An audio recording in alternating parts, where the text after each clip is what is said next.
பூண்டு, pinch of உப்பு மட்டும் கொஞ்சோண்டு வச்சுருக்கேன். அப்புறம் வந்து இந்த லெமன் அப்படியே போடக்கூடாது, 2 சொட்டு மட்டும் அதில் விடணும். விடணும். அதுக்கப்புறம் தேவையான ஆயில் ஊற்றிக்கணும். நான் ஆயில் காமிக்கிறேன் எவ்வளோன்னு. இப்போ இந்த மிக்சியில் இப்போ 2 இது போட்டிருக்கல, இந்த எல்லா பொருளையும் போட்டு மிக்சியில் நல்லா பிளெண்ட் பண்ணிக்கணும். பிளெண்ட் பண்ணிவிட்டு அதுக்கப்புறம் கொஞ்சோண்டு ஃப்ளேவர் இல்லாத ஆயிலை ஊற்றி அடிச்சுக்கணும். இப்போ இது நான் எல்லாத்தையும் போட்டு அடிச்சுட்டு காமிக்கிறேன்.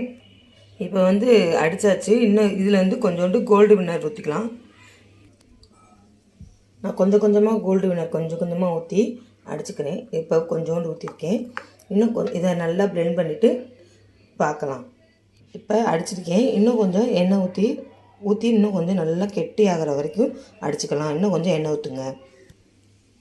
பார்த்திங்கன்னா ஓரளவுக்கு கெட்டி பதம் வந்திருக்கு. இன்னும் கொஞ்சம் வேணும்னா இன்னும் கொஞ்சம் ஆயில் போட்டு நல்லா பிளெட்டியாக வேணும்னு எடுத்துக்கலாம்.